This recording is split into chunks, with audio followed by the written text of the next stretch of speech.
Shalom, selamat pagi kakak-kakak Master Guide dan juga kakak-kakak calon Master Guide yang sudah bergabung bersama kita, yang akan mengikuti Role Certification. Pada saat ini saya akan membawakan materi yang berjudul Adventurer Understanding Learning Style.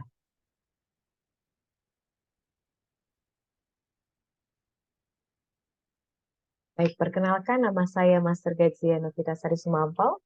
Saya berasal dari klub Sukabumi, dari Conference DKI Jakarta. Saat ini pelayanan yang Tuhan percayakan kepada saya berada di tim Departemen Pemuda, baik Master Guide, Pathfinder, dan Adventurer Conference DKI, dan juga tim Departemen Anak-anak Conference DKI sebagai pembina Adventurer dan Pathfinder di musik dan juga di rumah tangga.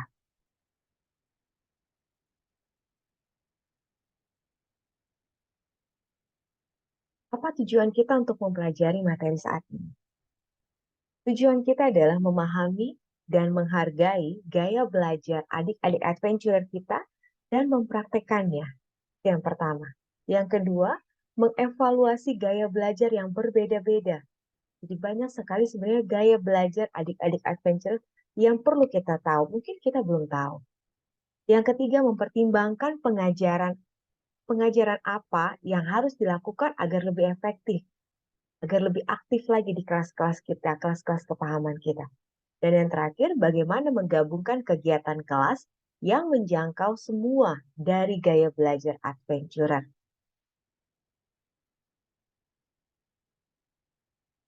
Ada satu research tentang Triangle of Learning dari University of Texas. Jadi, kita mempelajari hal yang baru dengan dengan apa yang kita baca, maka kita dapat mengingat 10%. Anak-anak kita dapat mengingat 10%. Lalu, kita mempelajari hal yang baru dengan cara mendengar atau apa yang didengar, itu kita dapat mengingat 20%. Dengan cara apa yang dia lihat 30%, lalu apa yang didengar dan dilihat itu 50%. Selanjutnya, jika kita mempelajari hal yang baru dengan cara mendengar, melihat, dan dikatakan, diucapkan, itu kita dapat mengingat 70%. Lalu, belajar hal yang baru dengan apa yang didengar, dilihat, dikatakan, dilakukan, maka kita bisa mengingat 90%.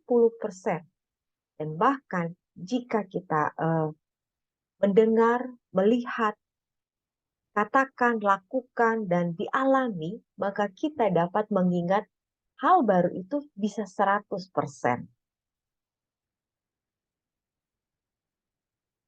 Sebelum kita memasuki pembelajaran tentang gaya belajar adik-adik adventurer, kita perlu memahami dunia anak-anak. Dunia adventurer. Apa saja sih dunia adventurer itu? Atau dunia anak-anak itu? Dunia anak-anak itu yang pasti adalah bermain. Mereka senang sekali bermain. Di gambar ini ada bermain air ya, apalagi kalau misalnya mereka ke, ke alam, mereka bisa bermain air terjun atau bermain di sungai. Ini lokasinya kebetulan ada di Sukabumi di Pondok Halimun. Selanjutnya mereka bergerak. Jadi mereka tuh tidak bisa diam, mereka senang bergerak. Mereka senang beraktivitas di luar. Apalagi mungkin karena sebelumnya kita sempat pandemi ya, kita adik-adik kita nih berada di rumah selama 2 tahun, mereka juga jenuh ya. Jadi mereka ingin berinteraksi keluar, bermain di alam. Lalu mereka juga suka dengan warna, warna-warni, senang sekali bermain dengan warna, entah menggunakan alat atau menggunakan tangan seperti di gambar saat ini ya. Suara, adik-adik adventure mungkin yang kecil, kelas-kelas kecil, mereka senang dengar-dengar suara yang membuat mereka menjadi lebih semangat lagi untuk belajar, untuk bermain. Selanjutnya, pujian.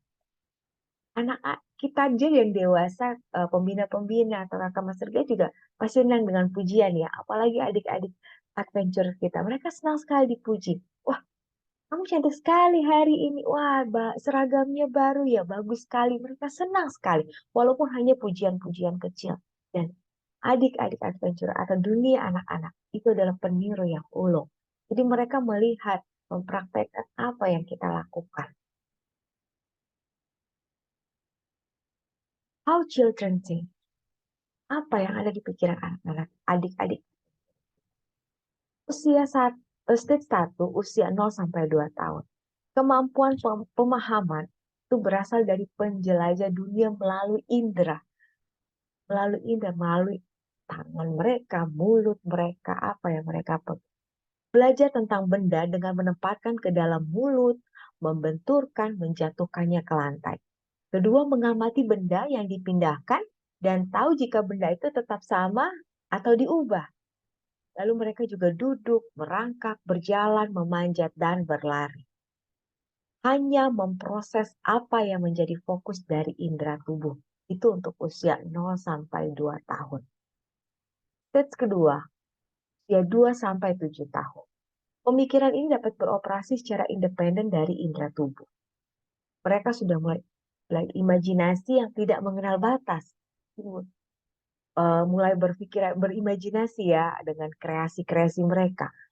Mereka mudah tertipu dengan hayalan. Contohnya apa? Mungkin Sinterklas, mungkin itu mereka berpikir itu adalah orang sungguhan atau seperti superhero ya. Mereka beranggap itu orang beneran, jadi mereka ingin menjadi superhero. Ada lagi hewan dapat berbicara seperti di cerita-cerita itu.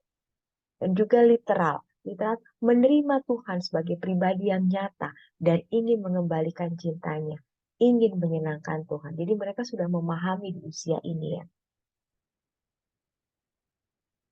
Selanjutnya stage 3, 7 sampai 11 tahun. Kelas tangan menolong ya yang akan naik ke ke Pathfinder, kelas Pathfinder. Mereka berpusat pada apa yang konkret dan nyata. Apa yang nyata adalah apa yang dialami. Mencari konfirmasi langsung dari apa yang dipelajari. Mereka bisa menghafal cepat dan fakta mudah diingat. Nah, menghafal cepat dan fakta mudah diingat oleh mereka. Jadi kuis Alkitab, latihan Alkitab, dan games-games kitab suci itu sangat populer buat mereka. Dan mereka mengasihi Tuhan harus dijabarkan secara konkret, secara nyata.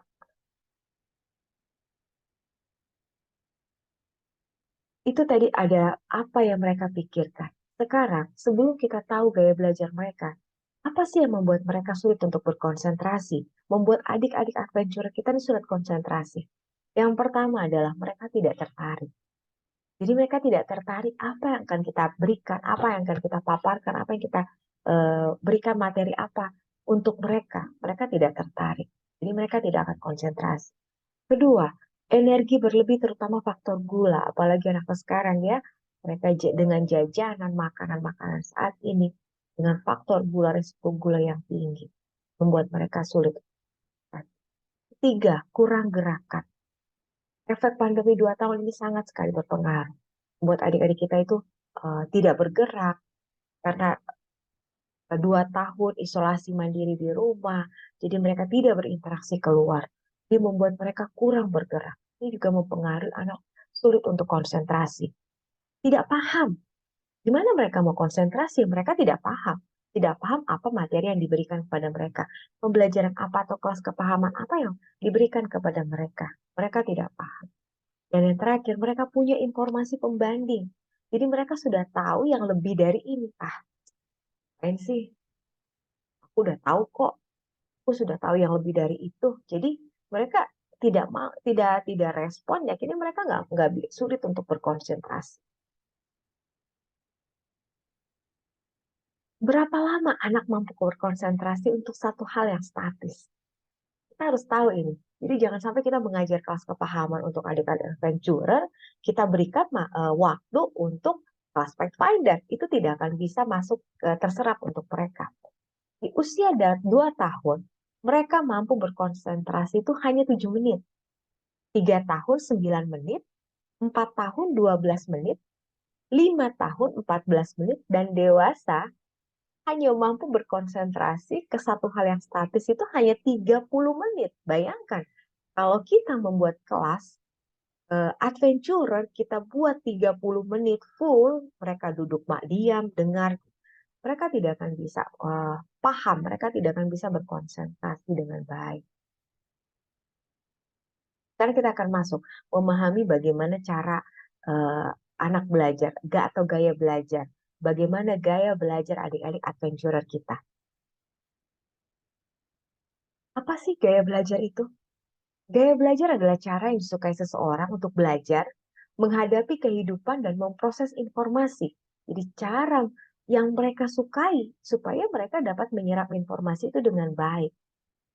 Gaya belajar seseorang menurut Cynthia Tobias mempengaruhi cara mereka memahami dan mengelola informasi.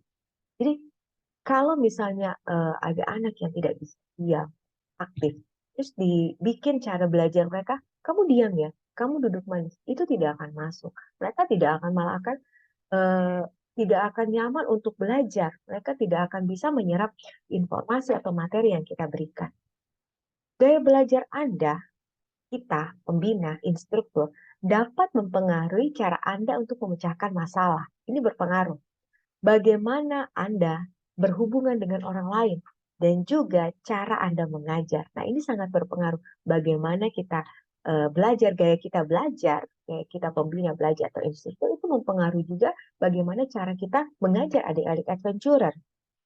Salah satu manfaat mengetahui dan menggunakan berbagai gaya belajar adalah bahwa kita lebih mampu menjangkau semua anak-anak Allah, semua adik-adik adventurer kita, baik adik-adik adventurer dan juga adik-adik kita yang berkebutuhan.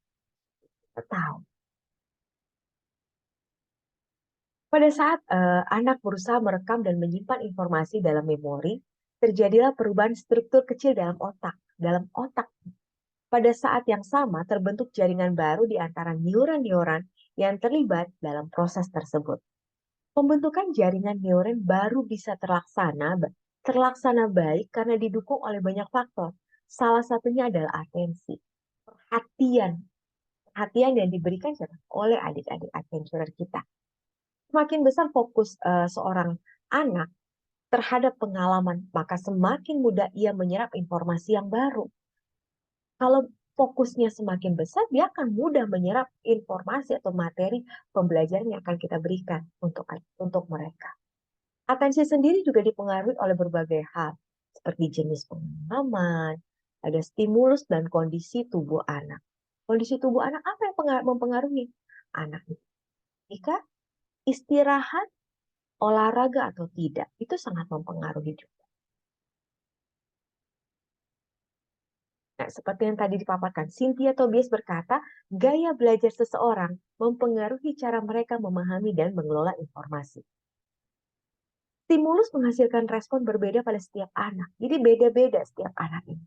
Respon stimulus ini kemudian diteliti oleh para ahli lebih lanjut hingga ditemukan bermacam gaya belajar anak yang berbeda-beda. Jadi tidak sama ya.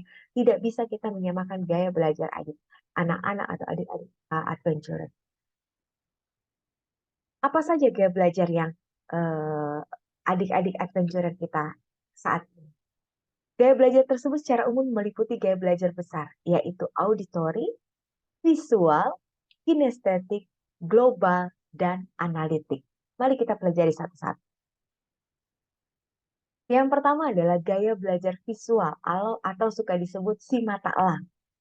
Gaya belajar visual ini memiliki kemampuan belajar dengan cara pastinya melihat ya karena visual. Gaya belajar ini akan lebih banyak menggunakan indera penglihatan dengan tajam dan teliti. Sehingga perlu diberikan contoh secara nyata tentang berbagai materi. Anak dengan gaya belajar ini biasanya cenderung tuh rapi dan selalu melakukan segala sesuatu dengan teratur. Kita harus kenali ciri-ciri anak yang lebih menerapkan gaya belajar visual. Seperti apa ya? Yang pertama, mereka memiliki kemampuan mengingat lebih cepat. Dengan apa? Dengan pastinya asosiasi visual atau melihat. Yang kedua, memiliki hobi membaca. Jadi, jika kita melihat adik-adik, oh, dia senang membaca. Mereka tipenya, oh, tipe visual ya, gitu. Jadi, dan mereka yang ketiga tidak mudah terdistraksi atau terganggu dengan keramaian, suara-suara berisik. Jadi mereka tetap enjoy. Walaupun itu di gemak, ada suara-suara musik, suara apa. Mereka pada saat membaca, mereka fokus dengan apa yang mereka baca, mereka lihat itu. mereka akan fokus, mereka tidak akan terganggu. Cenderung mereka memilih untuk duduk di depan agar dapat melihat dengan jelas serta mengamati pengajar. Mereka nggak suka duduk di belakang. Karena apa? Mereka nggak akan bisa melihat dengan jelas. Memiliki ikatan yang kuat terhadap sebuah bentuk, warna, dan pemahaman artistik. Jadi kalau kita tanya kepada mereka, mereka memiliki ingatan yang kuat. Mereka pasti menjelaskan dengan baik pada kita. Cenderung memiliki kemampuan dalam menggambar, serta mencatat sesuatu hal dengan sangat detail, rinci, rapi, dan teratur. Nah, di anak visual ini teratur ya, mereka rinci. Karena apa? Mereka melihat, lalu mereka menyalurkannya, mereka buat secara detail, secara rapi dan teratur. Mereka tertarik dengan metode belajar demonstrasi atau percobaan peragaan daripada pidato. Daripada pidato, dengarkan orang yang hanya ngomong. Mereka tidak kurang kurang masuk ya untuk mereka belajarnya. Anak-anak ini sangat suka belajar dengan praktek secara langsung. Lebih mudah memahami sesuatu dari apa yang dilihat dibanding apa yang didengar. Seperti tadi pidato mereka nggak akan suka, nggak akan nyaman untuk mendengarkannya. Lebih suka membaca daripada dibacakan. Karena kalau membaca mereka akan melihat. Kalau dibacakan mereka hanya mendengar. Selain itu, anak-anak yang menerapkan gaya belajar visual tanpa disadari itu cenderung lebih rapi dan menjadi orang yang teratur. Tetapi bukan hanya teratur, mungkin menulis tadi seperti dipaparkan. Dari segi penampilan, si anak juga selalu berpakaian rapi. Perlu diketahui juga, kalau gaya belajar visual ini juga memiliki kelemahan. Di antaranya adalah tidak suka mendengarkan namun suka melihat. Nah, jadi kalau mereka dikasih tahu, dijelaskan, oh ya begini loh, bisa dijelaskan lah. Mereka tidak suka, mereka langsung melihat bentuknya. Jadi kalau kita instruktur menjelaskan untuk anak yang visual ini, kita harus mempraktekkan kepada mereka. Kita gambarnya seperti ini, kita tunjukkan. Bukan hanya kita ucapkan cerita yang seperti itu. Mereka tidak suka. Mereka harus melihat gambarnya. Kesulitan untuk menyalin tulisan dari papan tulis.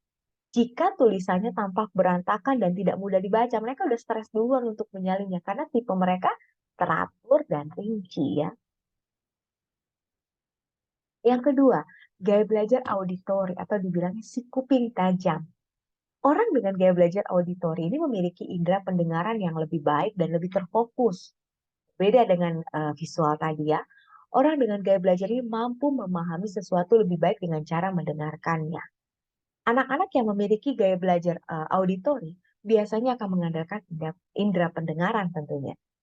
Dan gaya belajar ini dapat membuatnya terfokus karena mampu memahami sesuatu menjadi lebih baik. Gaya belajar auditori sangat berkaitan dengan proses membaca hingga menghafal. Jadi dari mereka membaca, mereka sambil menghafal, supaya mereka mengucap. Perlu diketahui juga bahwa gaya belajar ini ada ciri-cirinya. Mereka suka membaca keras supaya bisa didengar, memperhatikan suara tertentu, dan mudah mengingat lagu, cerita, atau nama karena mendengar. Berbicara dalam irama yang terpola dan merupakan pembicara yang fasih. Nah, orang-orang kalau kita lihat dengar adik-adik kita yang mungkin berbicaranya jago, dia bisa berbicara dengan fasih. Oh, ini tipenya auditori. Mereka suka menjelaskan sesuatu dengan panjang lebar. Jadi kita jangan bosen ya mendengarkan adik-adik adventure kita tiba-tiba kakak-kakak aku mau bercerita. Dia berceritalah panjang lebar. Kita luangkan waktu untuk mereka. Jadi kita jalin juga hubungan yang baik dengan relasi yang baik dengan mereka supaya mereka juga mau mendengarkan pada saat kita eh, belajar mengajarkan mereka di kelas-kelas kepala. Mereka lebih suka bertanya langsung saat mendapat informasi. Memiliki kemampuan mengingat yang baik dengan cara mendengarkan pastinya. Mampu mengulang informasi pelajaran yang didengarnya dengan sangat baik. Cepat memahami instruksi verbal. Jadi kalau kita ngomong sama kita kasih perintah untuk anak yang auditori ini dengan cara berbicara. Jadi kalian buat seperti ini, seperti ini, seperti ini. Mereka sudah paham. Berbeda dengan visual tadi, mereka harus. Jadi kita akan membuat ini ya. Kita harus kasih lihat gambarnya. Tapi dengan auditori kita hanya berbicara saja, instruksi verbal mereka sudah paham. Tipe anak yang selalu senang bercerita dan berdiskusi. sehingga sering belajar kelompok karena mereka juga senang berbicara ya, berbicara fasih. Jadi mereka senang bekerja juga secara kelompok, mereka senang berdiskusi. Cenderung sangat senang mendengarkan cerita atau sesuatu yang dibacakan dalam bentuk cerita. Nah, berbeda dengan visual tadi, dia lebih senang membaca, kalau yang auditory, dia lebih senang diceritakan. Baginya ini sangat menarik sehingga ingin selalu didengar. Namun gaya belajar auditori juga memiliki kekurangan. Cenderung suka berbicara sehingga kurang mahir dalam menulis. Jadi mungkin tulisannya nggak rapi ya. Kendala dari gaya belajar ini seringkali lupa dengan apa yang sudah dijelaskan oleh guru. Anak tidak bisa berkonsentrasi dengan baik bila suasananya terlalu berisik karena dapat mengganggu. Berbeda dengan tadi visual, dia mau ribut di sebelahnya, dia tetap asik untuk membaca, melakukan apa yang dia kerjakan. Tapi kalau yang auditori ini tidak bisa. Dia tidak bisa dengan lingkungan yang berisik. Yang ketiga, gaya belajar kinestetik atau si petualang. Apakah kita seringkali anak tidak bisa melihat anak tidak bisa diam saat sedang belajar? Jika sempat melihatnya berjalan-jalan, sekaligus menghafal materi, mungkin kita kasih, ayo kakak kasih waktu kalian untuk menghafal 10 hukum, misalnya, atau tentang tulah. Jadi kita perhatikan ada yang dia berbicara dengan keras mungkin ya, tapi seperti auditori, atau mungkin yang tadi dengan dia diam saja tapi dia membaca berulang-ulang, atau mungkin nah, ini yang si petualang. Di petualang ini dia menghafal dengan bergerak. Jadi ada satu di kelas adventurer saya, dia setiap kalau mau dikasih hafalan, jadi setiap kita mengerjakan, terakhirnya saya suka ulang lagi apa yang sudah kita pelajari. Ya, misalnya tadi 10 hukum atau tulah, mereka pikir dulu, mereka bolak-balik mundar-mandir sambil menghafalnya. Saya perhatikan mereka. Sesudah itu mereka langsung balik, kakak saya sudah siap. Jadi ini tipe si petualang, ya, tidak bisa diam ya cara menghafalnya. Itu berarti dirinya sedang menerapkan gaya belajar kinestetik. Nah, ini si petualang tadi, contohnya seperti adik adventurer saya. Gaya belajar satu ini cukup efektif untuk anak yang suka bergerak. Termasuk juga anak saya sendiri. Anak saya ini kalau dia belajar, dia tidak bisa diam. Dia tidak bisa yang duduk, diam, tidak bisa. Entah dia membunyikan pena atau kakinya bergerak, nah itu dia lebih masuk belajarnya, menangkap hal tersebut. Tapi kalau kita bilang, duduk diam ya, adik duduk mana? Dia tidak bisa. Ya, pasti ada satu anggota tubuh yang akan dia gerakkan. Nah, inilah gaya belajar kinestetik. Anak-anak yang menerapkan gaya belajar kinestetik ini tidak terlalu banyak dibanding yang lain. Meskipun begitu, gaya belajar ini bisa dicampurkan oleh tipe lainnya secara visual atau auditori. Jadi, dia bisa melihat, menonton, atau memperhatikan kita secara visual, tapi dia tidak bisa diam. Jadi mungkin dia sambil memperhatikan kita, tapi dia tangannya dia ketuk-ketuk, atau dia gerak-gerakan dan gosok-gosokan tangannya, atau dia goyang-goyangkan kakinya, tetapi itu dia sedang memperhatikan kita kakak pembina maupun instruktur. Ciri-ciri yang perlu diketahui dari gaya belajar kinestetik, lebih menyukai belajar dengan praktek secara langsung dibanding teori. Sudah jelas ya, karena mereka tipenya bergerak ya, maunya bukan yang menulis, duduk diam gitu, teori. Mereka kurang suka. Jadi mungkin kita bisa memberikannya, tetapi waktunya tidak terlalu banyak dibanding yang praktek secara langsung. Menyukai aktivitas pembelajaran yang aktif bahkan lewat sebuah permainan. Nah, mereka lebih senang karena senang bermain, bergerak. Jadi kalau kita bikin kegiatannya lebih ke anggota tubuh, jadi digerakkan. Berusaha menghafal sesuatu dengan mudah dengan cara berjalan atau, nah ini, tadi yang saya bilang tadi,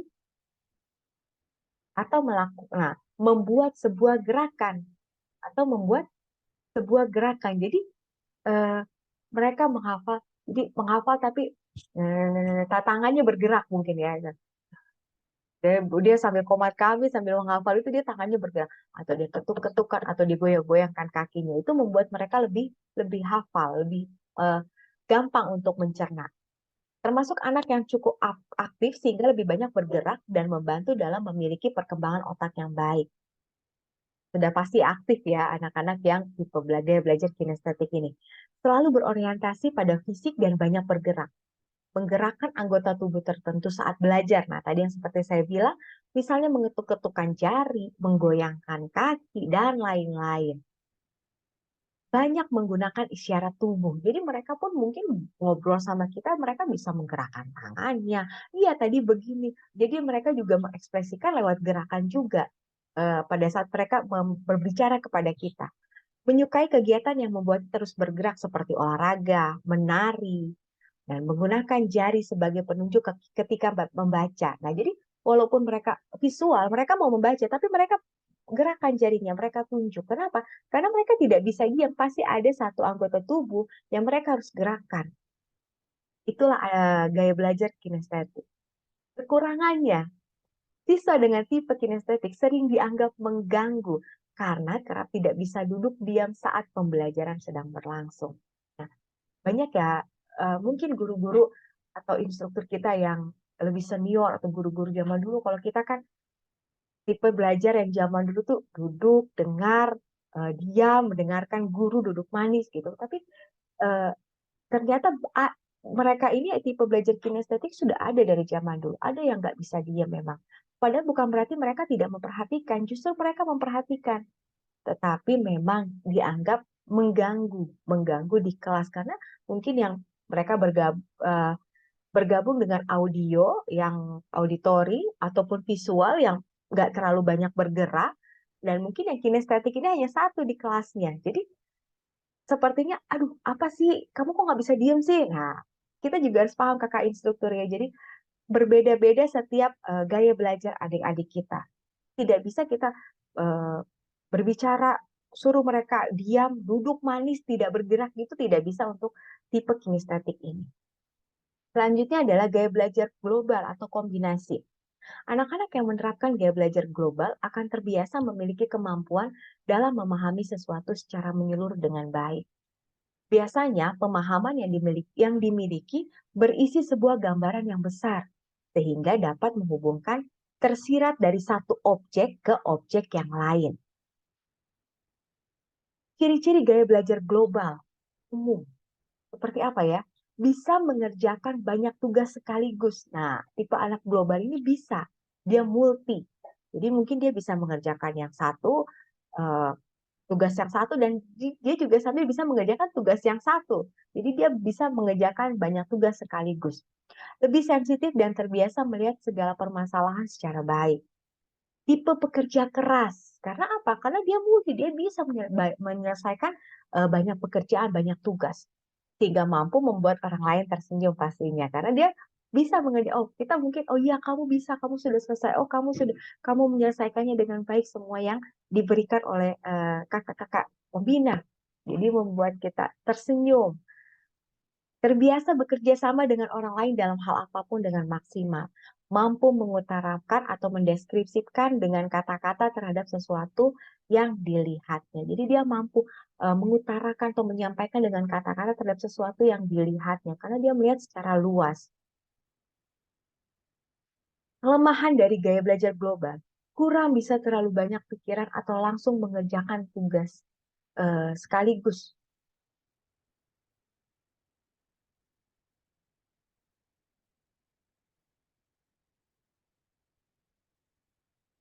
Membutuhkan banyak motivasi atau semangat dari orang lain sebelum memulai sesuatu. Kurang bisa rapi materi pelajaran atau buku-buku, kurang bisa rapi sehingga materi pelajaran atau buku-buku bisa berserakan.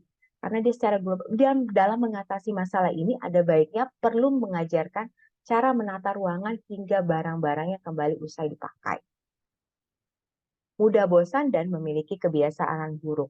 Walaupun tugas pertamanya belum selesai, dirinya akan mulai mengerjakan tugas yang lain. Nah, ini jadi dia bisa mengerjakan sekaligus, tetapi pikirannya kadang-kadang, nah ini kita kita kembali lagi kepada yang atas, kurang bisa terlalu banyak pikiran atau langsung mengerjakan tugas sekaligus. Jadi dia dia bisa mengerjakan banyak sekaligus, tetapi pikirannya kadang-kadang tidak apa ya, tidak connect ya, tidak nyambung gitu kadang-kadang. Jadi dia bisa mengerjakan sekaligus, dia mau berhubungan dengan yang paling akhir. tugas pertamanya belum selesai, bisa juga akhirnya dia mengerjakan tugas yang lain. Nah, bisa juga. Jadi global ini mereka bisa mengerjakan sekaligus selesai atau sebaliknya kelemahannya. Jadi mereka mau mengerjakan semuanya tetapi tidak selesai. Ada yang tidak selesai. Karena apa? Karena mereka mau borongan mengerjakannya.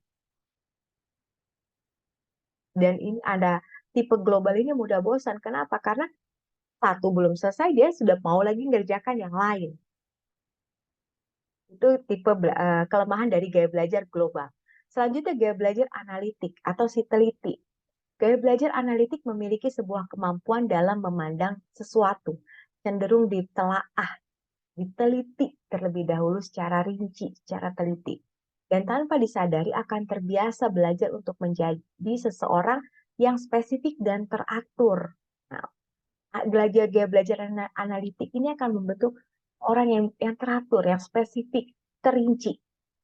Gaya belajar analitik juga mengerjakan segala sesuatu secara bertahap. Ciri-ciri gaya belajar analitik: mampu berpikir secara logika, menerapkan gaya belajar yang konsisten. Jadi karena bertahap ya, pelan-pelan tapi teratur. Selalu berusaha untuk fokus dalam mengerjakan satu tugas hingga selesai. Berbeda dengan global tadi, dia maunya borongan. Tapi kadang kan kekurangannya karena pengen semua dikerjakan, ada yang tidak selesai. Sedangkan analitik berbeda. Dia fokus satu-satu, tapi sampai selesai.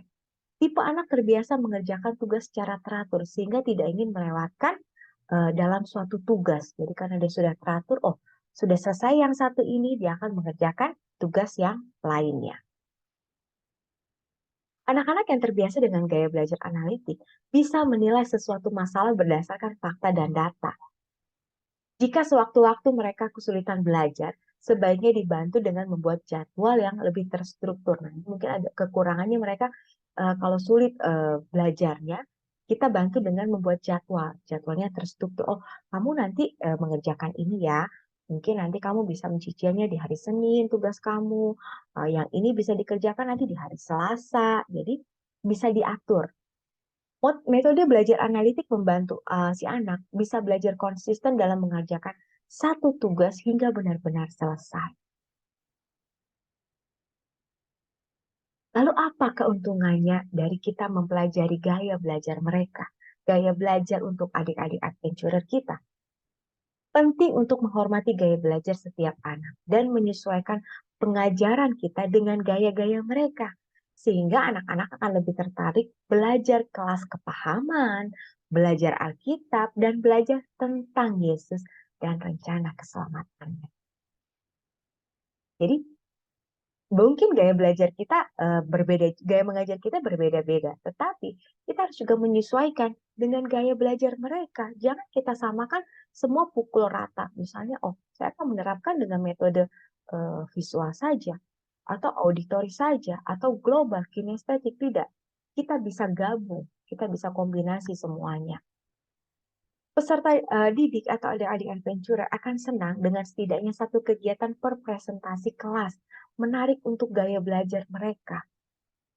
Jadi kita presentasi dengan baik, itu jadi karena kita sudah tahu gaya belajar mereka, jadi kita bisa presentasikan dengan kita mix semuanya supaya uh, mereka semua adik-adik adventurer kita dengan gaya belajar mereka masing-masing, mereka paham, mereka suka, mereka mau untuk belajar kelas-kelas kepahaman kita, belajar kelas-kelas yang akan kita berikan, materi-materi yang akan kita berikan untuk mereka. Dan yang utama adalah gaya belajar. Pentingnya kita mempelajari gaya belajar ini bukan untuk memprediksi atau mengejudge perilaku, sikap, atau hasil. Bukan ya kakak-kakak. Jadi bukan, oh ya karena dia kinestetik gaya belajarnya, itu dia nggak bisa diam itu. Atau dia yang kayak tadi auditori, dia lebih senang berbicara gitu ya, lebih fasih gitu. Dia nggak bisa diam, bukan untuk mengejudge mereka, bukan. Tetapi ini memberitahu kita, em, para pelajar, atau adik-adik adventurer ini memiliki belajar dengan cara yang berbeda. Yang pertama, mereka juga memiliki berbagai kebutuhan. Kebutuhan untuk apa? Kebutuhan untuk menerima materi ini, bagaimana caranya?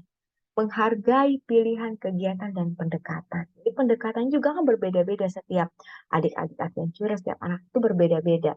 Dengan gaya belajar ini kita tahu, oh bagaimana cara kita mendekati anak visual, anak auditorik, kinestetik, global, dan juga analitik. Dan terakhir memerlukan latihan menggunakan semua gaya kegiatan belajar. Jadi kita gimana sih supaya menarik? Mungkin kita bisa mix semuanya. Oh, nanti pada saat saya mau mengajar kelas misalnya madu, oh saya menggunakan di sini metodenya ini. Yang ini kita bisa menggunakan ini. Auditori, mungkin yang ini bisa visual. Jadi kita mix itu semua itu bisa. Memahami gaya belajar adalah salah satu cara untuk mengoptimalkan potensi siswa dengan tetap memberikan kesempatan kepada siswa untuk belajar sesuai kecenderungannya masing-masing. Hal ini juga memudahkan guru, pembina, instruktur, serta orang tua dalam memberikan stimulus yang sangat kepada mereka yang mendukung untuk perkembangan mereka.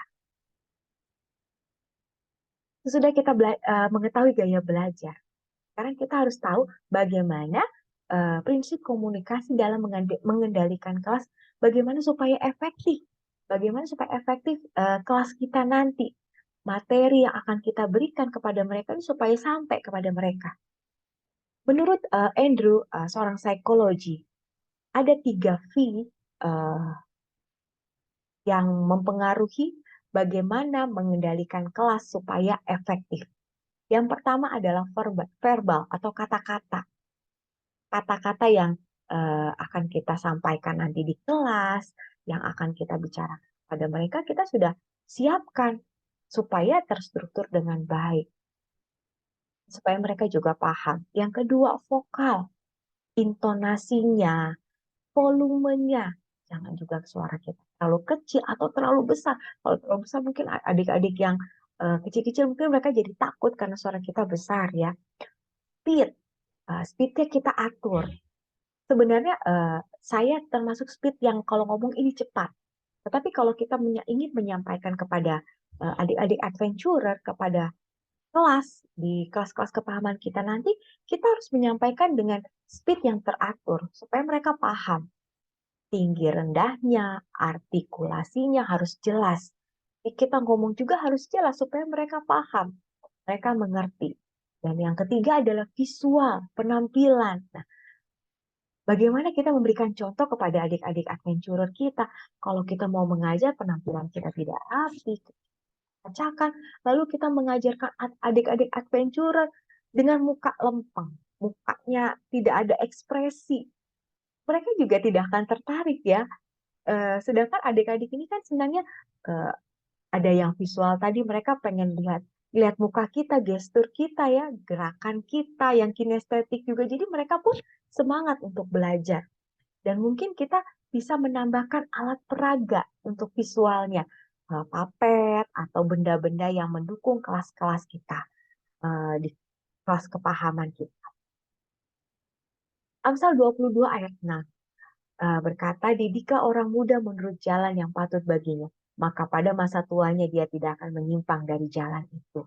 Jadi, melalui gaya kita memahami gaya belajar ini, kita mendidik adik-adik adventurer kita untuk menjadi diri, menjadi lebih baik lagi, menjadi lebih bertanggung jawab, untuk menjadi adik-adik adventurer yang terbaik. Dalam buku edukasi halaman 278 dan 279 dikatakan, guru, instruktur, atau pembina harus mempunyai kecerdasan untuk pekerjaannya. Betapa tinggi pun pengetahuan ilmiahnya, betapa sempurna pun kecakapannya dalam bidang lain, jika ia tidak mendapatkan penghormatan dan kepercayaan atau trust dari murid-muridnya, maka usahanya akan sia-sia. Saya juga ingin menambahkan bahwa kita sebagai instruktur atau pembina jangan pernah berhenti untuk selalu belajar. Karena ada update-update setiap waktunya. Jadi jangan merasa kita sudah tahu, terus kita stuck aja di situ. Tidak, kita terus belajar, kita selalu belajar. Kenapa? Karena eh, agar materi yang akan kita berikan kepada adik-adik kita semakin lebih baik lagi, semakin update lagi. Dan mereka jadi semakin semangat juga untuk belajarnya. Jangan lupa kita membangun apa? Kepercayaan atau trust, relasi yang baik kepada mereka. Jadi kalau kita percaya, kita menghormati adik-adik adventure, mereka pun akan menghormati kepada kita. Eh, Yakin, percaya kepada kita. Ada satu, eh, saya juga kebetulan dipercayakan untuk jadi guru sekolah sahabat anak-anak. Ada satu anak yang tadinya dia tidak mau. Dia agak susah untuk berinteraksi dengan orang lain. Lalu saya berusaha bagaimana ya caranya. Nah, saya berusaha untuk menjalin hubungan yang baik, komunikasi dengan dia, sampai akhirnya sekarang dia juga kalau ikut kelas adventurer, eh, kebetulan saya juga yang mengajar, dia ditinggal oleh orang tuanya. Jadi dia eh, sudah trust, sudah percaya kepada kita pembina. Dan di saat mereka sudah percaya, sudah trust, mereka akan nyaman kepada kita pembina. Walaupun orang tuanya mungkin meninggalkan mereka karena mereka mungkin melawat perlawatan, jadi mereka pun sudah bisa mandiri. Dalam buku nasihat tentang pekerjaan sekolah sahabat, anak-anak kecil yang berada di bawah asuhan guru, di bawah asuhan pembina, instruktur, saling berbeda jauh dalam hal kebiasaan, tabiat, dan pendidikan. Dan di dalam Christian edukasi, seseorang mungkin mempunyai cukup pendidikan dan pengetahuan dalam ilmu mengajar. Tetapi apakah pasti dia memiliki hikmat dan kebijaksanaan untuk menangani pikiran manusia? Nah, ini tantangan bagi kita. Instruktur, para pembina, para guru-guru, yang ada calon-calon master guide, kakak-kakak master guide. Kita minta hikmat kepada Tuhan. Agar apa? Agar apa yang kita sampaikan, agar apa yang kita berikan untuk adik-adik adventurer kita mendapat Tuhan berikan hikmat sehingga pembelajaran, kelas-kelas yang akan kita berikan sampaikan dengan baik dan mereka boleh belajar, mereka boleh menerima pengajaran kelas-kelas kepahaman yang kita berikan sehingga mereka juga menjadi adik-adik adventurer yang baik, yang memiliki tabiat yang baik, keterampilan, pengetahuan yang baik.